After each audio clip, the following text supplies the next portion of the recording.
And we've been sort of investigating throughout this documentary, where did the money go that was given to Black Lives Matter? We never even really got a full answer of how much money was given. I often say that BLM now stands for Buy Lavish Mansions, because that's what the BLM movement does. You actually saw in recent weeks there was a person who was effectively working for BLM that personally purchased a mansion, and she pays $3 million for it. Within days, like I think it's 48 hours later, flips that to the BLM organization, who pays nearly $6 million for that same house, booking a personal profit to the person who actually bought it. So that's a self-dealing transaction that enriches personally somebody who's working for Black Lives Matter. Why is BLM buying big lavish mansions in the first place? When their donors were understandably outraged by the luxurious purchase, Patrisse Cullors came forth and also admitted that she hired both her mother and her brother to work at the property. What sort of work, you ask? Well, Patrisse Cullors' brother, Paul Cullors, is a graffiti artist by trade. That's what he's done his entire life. He's done graffiti. Patrisse instead hired her brother to do security for her. She paid Paul $840,000. That's almost $1 million in just 1 year to her graffiti artist brother, his newly established security firm. Now, that makes her a great sister, but perhaps she's an even better baby mama, because Patrisse also gave funding from Black Lives Matter to take care of the man who fathered her son. His name is Damon Turner, and he received $970,000 from BLM to his company Trap Heels LLC, which purportedly provided live production and media. So that makes Patrisse a great sister, a wonderful baby mama, and also, by the way, she's a fun mom, because one of the events that Patrisse organized at her BLM mansion was for her young son's birthday party. Nothing says taking on police brutality quite like hosting a birthday party for your young son in a Los Angeles mansion paid for by donors to the cause. Patrisse likes parties, by the way, because she also threw a party there to celebrate the inauguration of Joe Biden and Kamala Harris. And yeah, that's somewhat suspicious, because what do Democrats have to do with Black Lives Matter?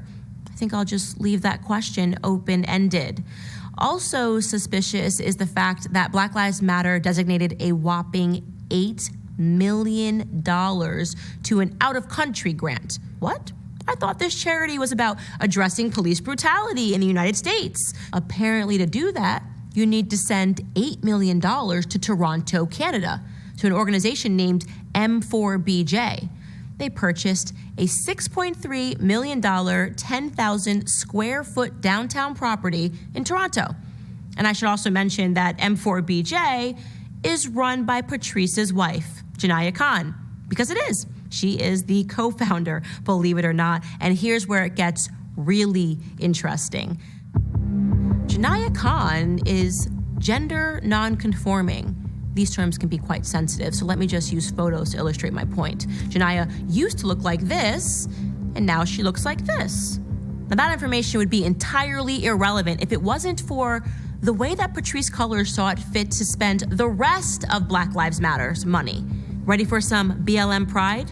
Well, according to their IRS form, $200,000 went to the Transgender Justice Funding Project. Another $200,000 went to the Transgender United Fund. Another $200,000 went to the Transgendered Law Center.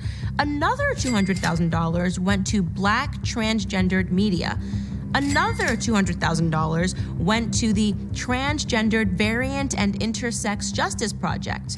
Another $200K went to the Transgendered District. By the way, if you're wondering what that is purportedly going to be the all transgendered district. And I guess that's really, really important for Black America advancement in society, I guess, or whatever. Another $200K went to the St. James Infirmary. That organization, by the way, is for, according to their website, it's run by sex workers and is for them. Specifically, escorts, BDSM workers, strippers, peep show workers, phone sex operators, and webcam performers.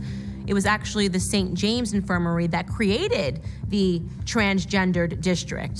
So that's just an organization within another organization, which, by the way, you see a lot of when you go through these documents. So yeah, going to be apparently great big things involving sex workers in the future for Black America. In continuation, the Center for Halstead received $200,000 from Black Lives Matter.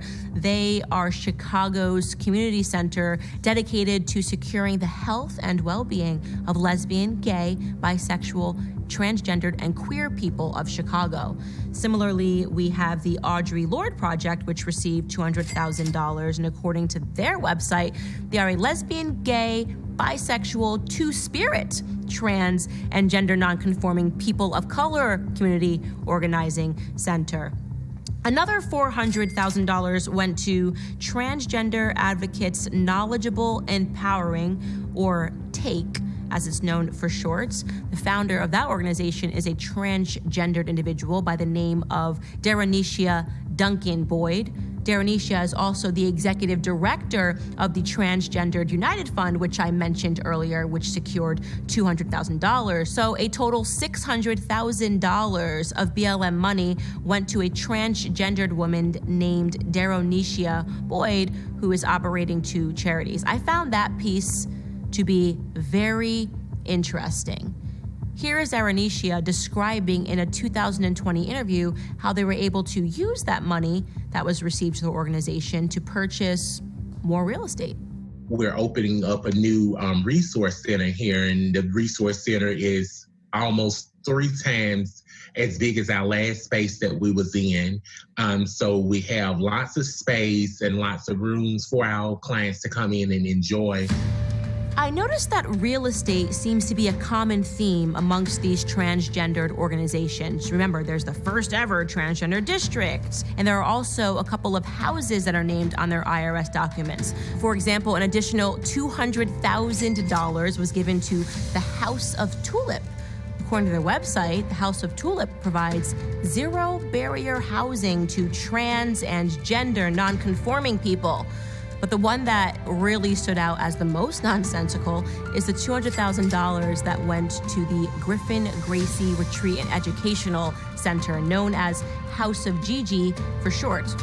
According to that website, they provide services and resources that positively impact the lives, history, and visibility of transgender, gender questioning, and gender non-conforming persons.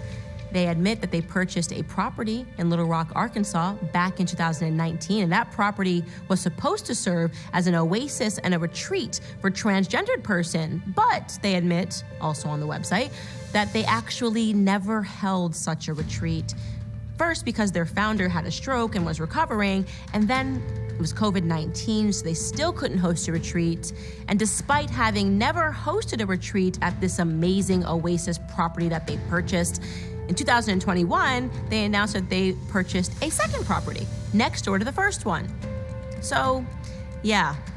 Now, all of the organizations that I just mentioned, none of them, not one, is up to date on filing a tax return with the IRS, which is required for charities, because charities, remember, they don't pay taxes. In other words, I'm not able to tell you how any of these transgendered organizations spent the money that BLM poured into their organizations during the 2020 and 2021 tax year. If you continue to look through BLM IRS docs, you'll notice that they gave millions of dollars to various Black Lives Matter organizations throughout America, or at least at first glance, it appears that they did. A closer look, you'll see that they actually dispersed that funding to organizations that were in care of Black Lives Matter. This means that actually another organization is accepting the donation on behalf of BLM.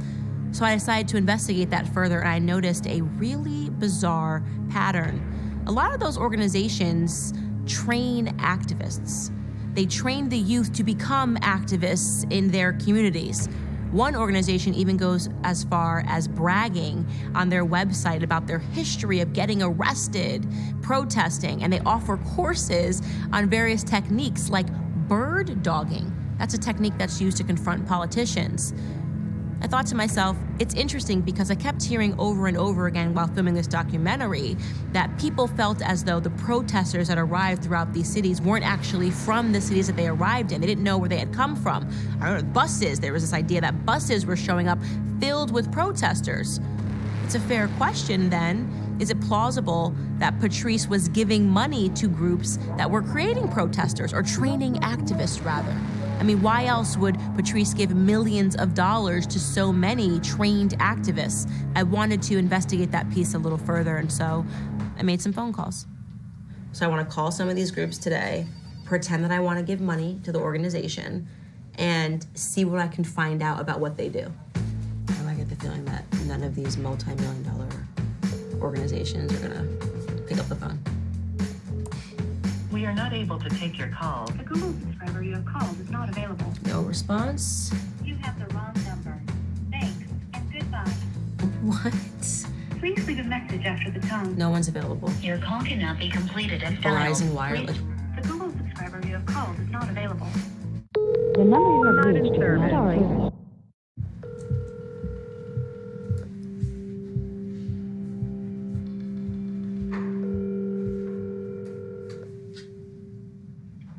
Oh, hello, this is me. I am the co-coordinator of development and communications. Is the boots on the ground place, the place where the seeds are sown for the movement to continue to grow. How are you guys involved actively, not just in, we want to know how you are actually active? Yes, we are trainers, we are healers, we are artists, we are creators, but most importantly, we are on the front lines. We are fighting for freedom consistently through education. This is great. Obviously, we were, like I said, we gave millions and millions of dollars after the horrific killing of George Floyd. If we give your organization $1 million and something like that happens, right? How are you getting involved? In the past, has provided movement support and accompaniment on the front line at protests. We have supported bail funds. We have supported pop-up workshops. We are not only keeping people prepared by preparing their minds for the movement, but we're also putting them in community with spiritual workers and with other educators on the ground during those protest efforts, along with the made a significant gift for this specific purpose of bailing out protesters during the 2020 uprising. That's so wonderful. One of our economics and governance organizers who works for was actually arrested in Kentucky as part of a protest, and we have been standing with her throughout that work and been showing up for court dates and packing the court and offering her legal support. So that's what we want to see. That's what we're looking for. Yeah. Thanks so much for your time. I hope you have a good day. You too. Thank you. I also think that it might. I think of a lot of things. The first thing I think is that we actually do have an ideological frame. Myself and Alicia in particular are trained organizers. We are trained Marxists. We are super versed on sort of ideological theories. And I am ready to answer. Am I a Marxist? Let's get into it. Hey everybody, my name is Patrice Cullors. I am the co-founder of Black Lives Matter. I'm also the executive director of the Black Lives Matter Global Network. Hey y'all, I mean, let's just talk about it. Am I a Marxist? I'm a lot of things. I do believe in Marxism. It's a philosophy that I learned really early on in my organizing career.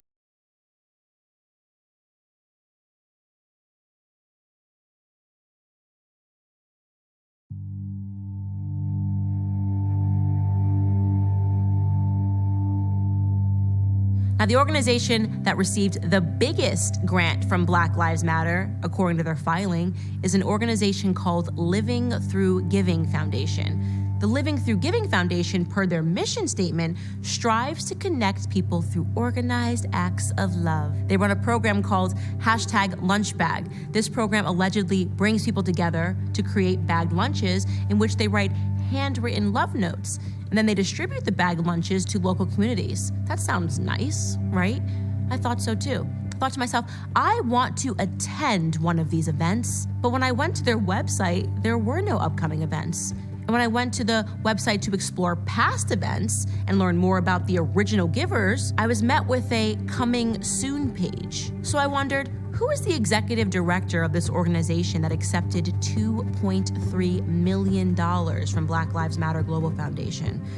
Of course, when I went to the IRS website, they also had neglected to file an up-to-date return, but there was a name at least. And that name was AJ Reeland, listed as the executive director. AJ owns 3 coffee shops in California. You'd have to imagine my surprise, though, when I found an article about his coffee shop opening in 2019, and buried within the piece was a picture of none other than Patrisse Cullors, sitting there with her friends having coffee.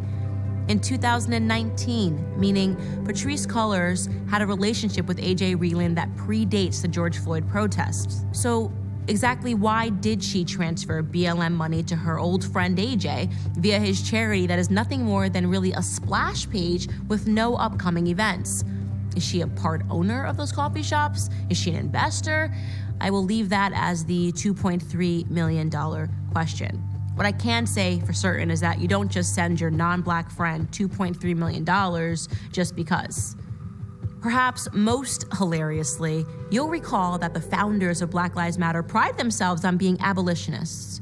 They want to abolish the old systems of white supremacy, the systems which keep Black America away from garnering our true generational wealth and financial freedom in this horrible country, which makes it somewhat odd that they invested $32 million into the stock market. Wall Street, what a great way to abolish the system of white supremacy. Invest in stocks. I think that the IRS docs in the end lead to more questions than they do answers. And if you were an individual who gave to this organization, a well-meaning individual who gave because you thought it was going to help Black America, then you should get answers to those questions.